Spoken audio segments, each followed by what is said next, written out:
This giant dead tree is begging to be turned into a mountain bike feature, so I'm going to give it a whale tail.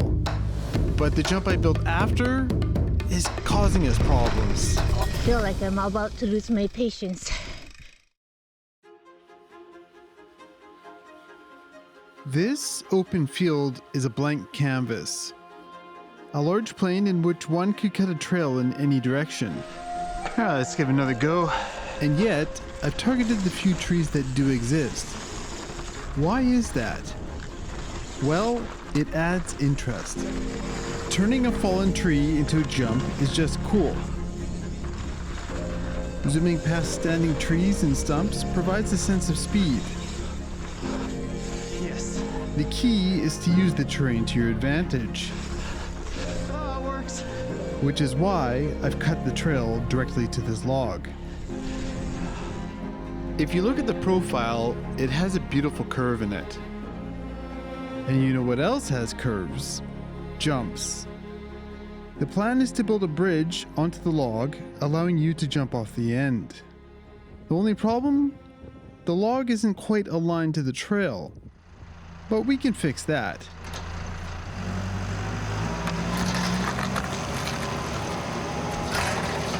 That's good.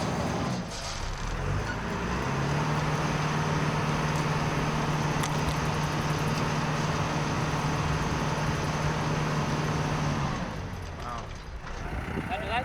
Yeah, it's good, thank you. All right, now that the log is moved off the stump, I want to turn it into a feature.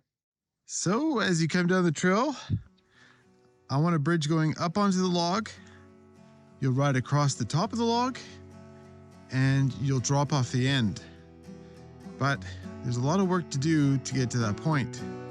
The first of which is shaving down the top of the log to make it more or less flat. So let's get to it. This log is eucalyptus. Extremely heavy. It's the reason the tractor did a burnout while trying to move it. It's also the reason why I'm going to be hating life. Eucalyptus is an extremely hard, dense wood. Progress is slow. But it's necessary. I need to create a flat surface to screw the slats to. Using my phone's level helps to guide me, but the weight of the saw ensures that my cuts slowly go out of kilter. So it's a matter of checking for level, then adjusting, and repeat.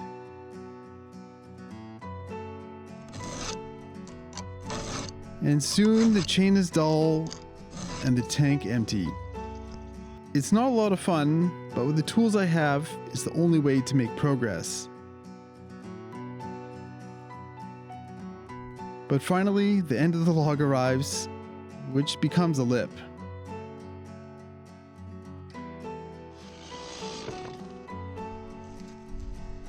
Oh man, so it only took half day to cut this little bit of log off, but I finally did it. But at least we have a nice curved log that we can build something out of. All right, that's enough chainsawing for the day. Let's work on the landing. Since the lumber I need to build the whale tail hasn't arrived yet, I need to make an intelligent estimate on where to put the landing. Too far out and you'll never make it to dirt. Too close and it'll be a hard landing.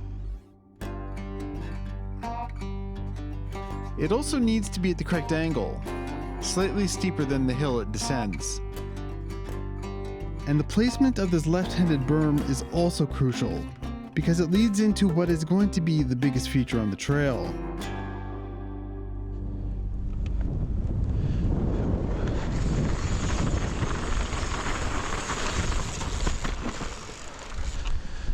And then big jump.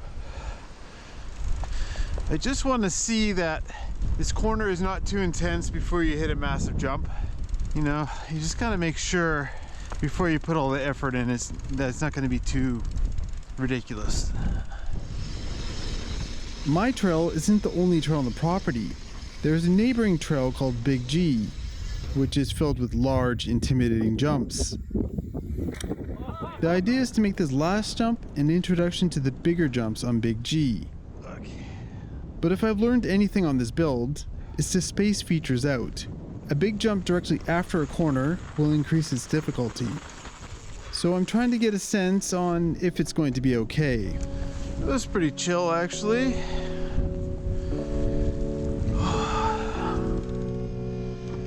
As I remove grass to make way for the jump, it's become apparent that I failed in some small way. Well, it's the first day of April, and I guess that means I failed in my task of finishing the trail in a month, which, well, I'm not too upset about.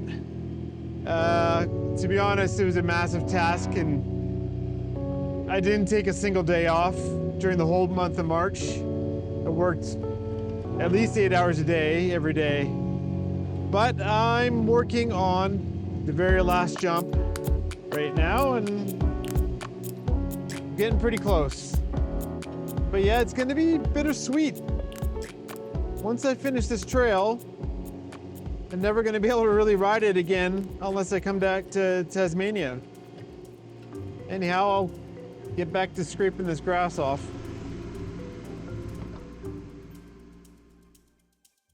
This area is tricky when it comes to clay. Once you dig down a few feet, it becomes extremely solid. The tilt bucket is great for moving loose dirt, but it's terrible at penetrating the clay. So I'm going to swap to a smaller bucket with teeth. I haven't tried swapping these buckets out yet, but after watching a video on it, I think I've got it figured out. I think I know how to do this. So press this button, unlock the wedge, then lock. Ah, came off. Okay, now I have to disconnect the hydraulic lines. Oh, that was easy. And then the other side. Okay. I feel like an amputee now. But I'm kind of like a cyborg. I can just... Okay, now scoop that in. Curl the bucket. Okay. Press the wedge button. Unlock. Then press lock again. Yeah, and I think I got it. All right, let's see how this scoops clay.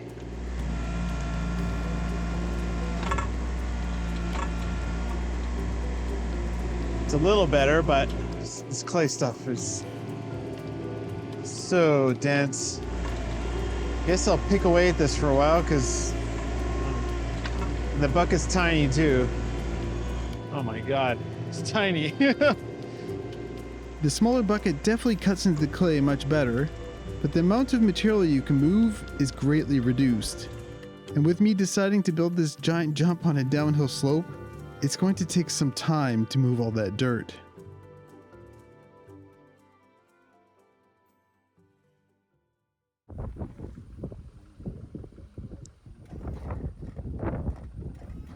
Some pretty good flex happening on the tailgate.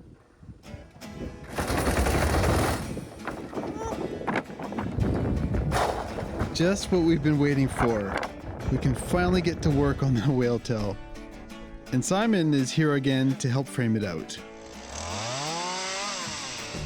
This is the first time I've built a feature out of processed lumber. Usually I just use wood I find in the forest. But I've got to say, when you've got consistent dimensional lumber, construction goes pretty quickly.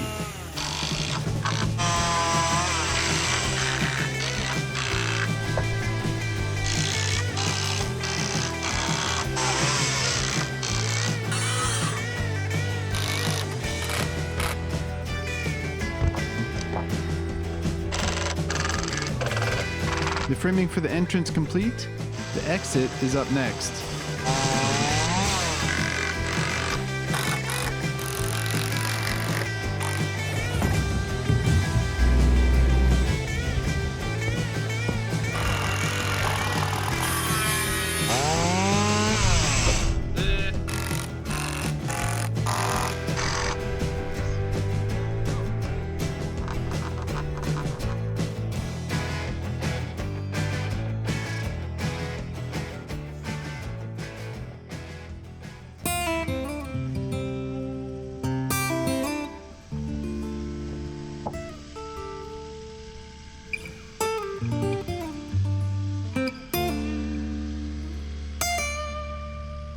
With the framing complete, we could get to the most satisfying part, decking.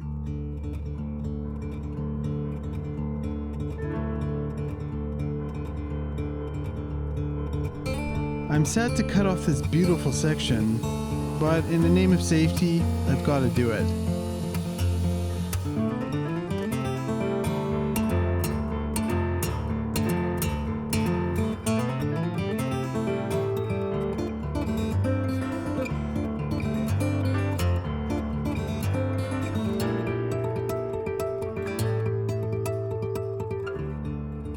Well, we ran out of wood, so we'll have to order some more in. So while we wait for that, I'll work on the last big jump tomorrow.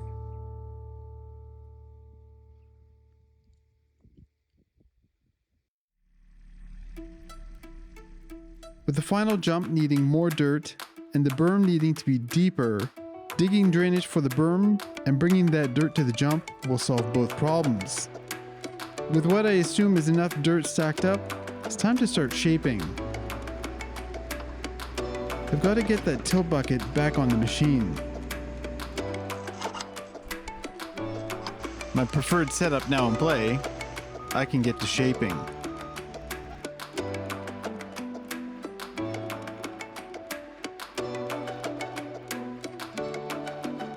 I saved a bunch of the more sandy dirt to place on top of the surface of the jump.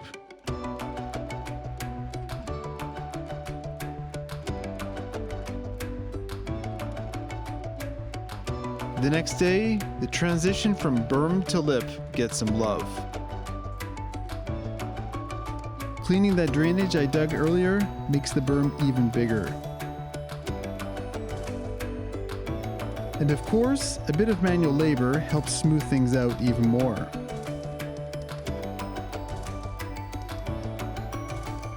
And the trail won't work unless I connect it to the whale tail.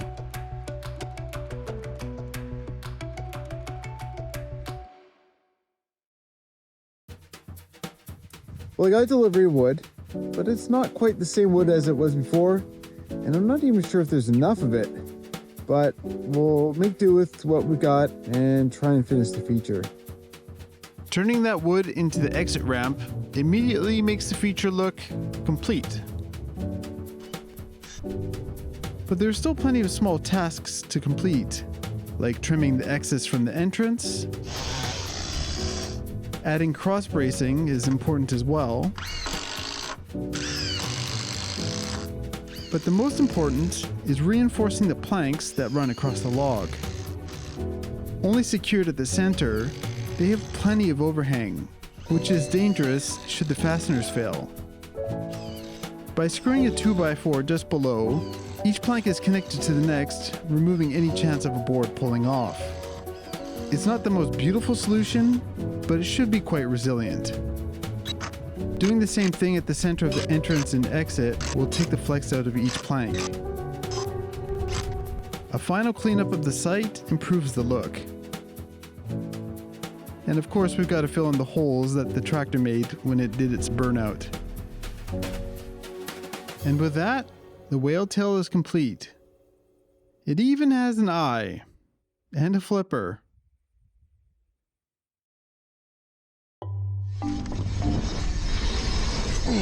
With everything seemingly complete, it's time to test it all out. The whale tail is working fine, but the last jump, I'm not so sure about. Let's see what Yuka thinks.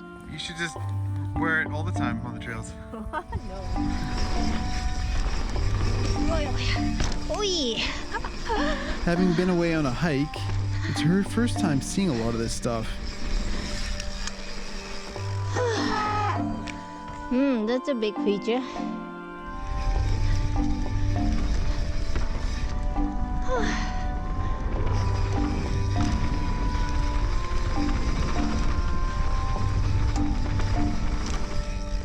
Oh, this is the 45-degree jump.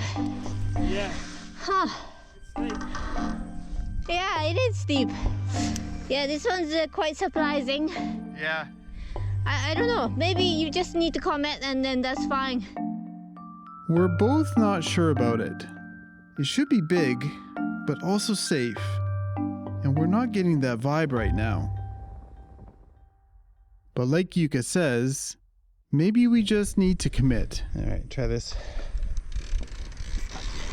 By starting at certain points on the hill, we can control for speed. And by starting at a slightly higher point each time, we can slowly work our way over. But you know how these things go with Yuka. Woo. That was pretty good. Yeah, almost there, no? Yeah, you're just hitting the knuckle now, so. Yeah. But it's scary somehow. It is scary, isn't it? Yeah, the lip is so steep, so. Yeah. For the speed, the lip is just too abrupt. And if you do actually dare to hit it at trail speed, you're going to overshoot it.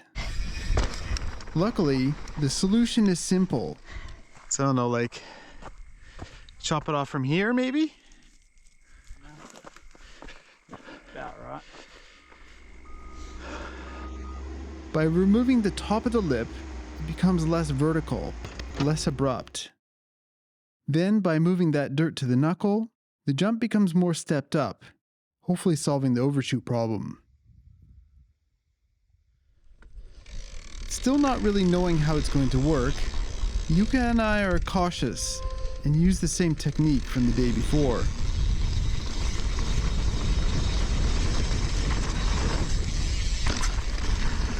Looks chill, right? Yeah. Yeah. It feels pretty good, doesn't feel sketchy. And because of that, confidence increases and things work out better.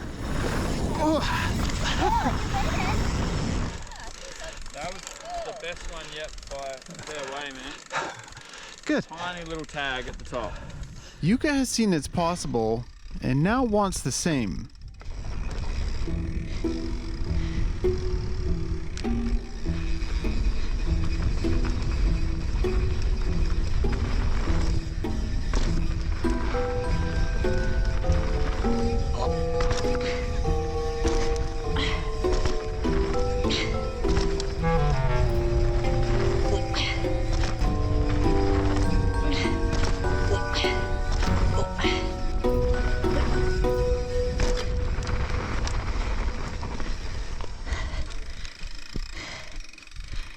I feel like I'm about to lose my patience. Yeah.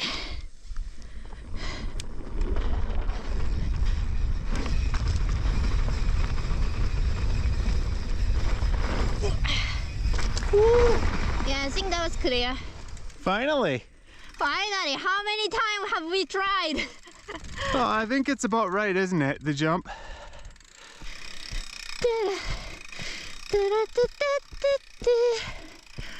Okay.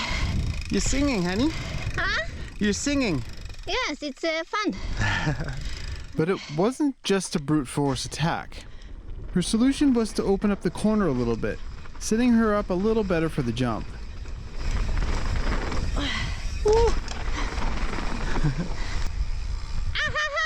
How was it? Easy, huh? It's not easy, it's a bit scary. I little bird turned unintentionally. Oh, yeah.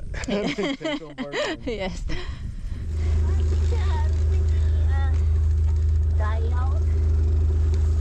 What do you say? Pretty what? Pretty dialed with that jump. Ahoo! Yeah, you're quite good on that one. The final jump now working properly, I have a few other things I need to check off the list. In my last video, I built a set of progressive jumps called quark jumps. They have a small side and a big side. I've only hit the small side, and now I need to hit the big side.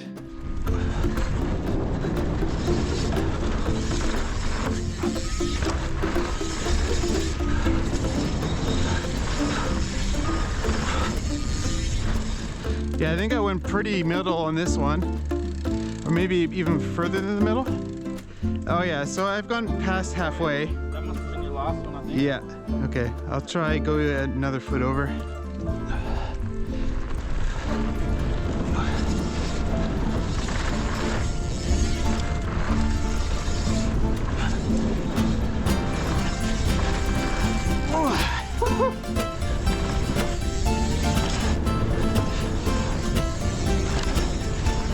so focused on hitting the bigger side of the first jump, I kind of forgot about the other two.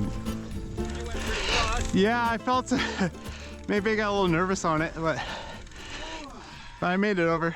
But I didn't forget about the berm gap. It's a special kind of gap where you use a berm as a lip and try to land into another berm. It's designed to be relatively safe, but not easy. Spotting your line over the last quark jump is key. So like this. Oh, I want to land like here, I think. Something like that.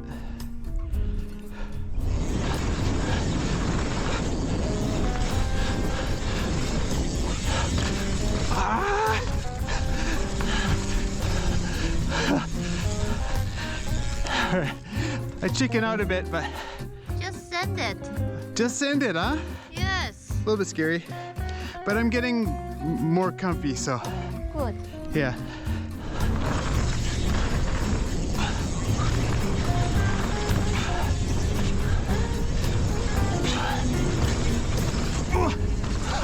Oh yeah, you made it. Good job. A little bit sketchy, but I think I cleared it, yeah? I think so, yeah. I felt like, ugh. I'm happy. And with both Simon and I landing to dirt on the whale tail, I can now say the trail is complete. And it's bittersweet. I have to leave Tasmania and the trail behind. It'll be a long time before I can return. But there is something I can take home with me: the experience. Over the last 45 days, I've learned how to operate an excavator, while at the same time learning to build a machine-built flow trail. Very different from building a trail by hand, I now know how to improve for next time. It's been an invaluable learning experience. So I want to thank Meadowbank for taking a risk on me and allowing me to leave my mark. Anybody can rent an excavator, but the real value is the space in which to use it. And this blank canvas was the perfect location for me to learn. If you'd like to spend a day on the trails here, head to their website to sign up for shuttles with lunch and wine from the vineyard. It's also on the way to Medina Bike Park, so it's a great way to visit both in one weekend. And thank you to Simon. He handed over the controls to the excavator graciously and with kindness, all while sharing his many years of experience with me. If you'd like to put that experience to work, he's available for hire through his company, Black Snake Trails. He's also made a few improvements to the trail, which he's documented on his YouTube channel of the same name. Now there's just a small matter of the name. In the last video, I asked you guys for suggestions in the comments. Corkscrew was the most upvoted. But for me, this is already the name of a very well-known trail back home on the North Shore. But there was another name suggested a number of times that I quite liked. So in honor of the trail being complete, let's take one last lap down uncorked. These corners were here before I started building. And then after this corner is where my trail starts.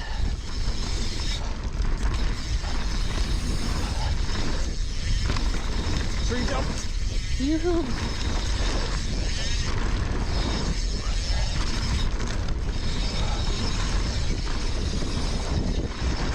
Woohoo! 20-footer.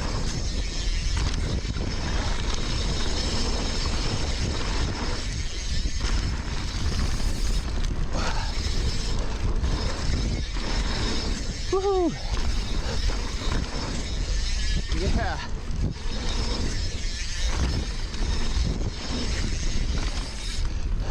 A little soft here still. Step down. A big step up. Woohoo! Very good. It's over pretty quick, but it's pretty fun. Anyways, thanks for watching and stay gnarly.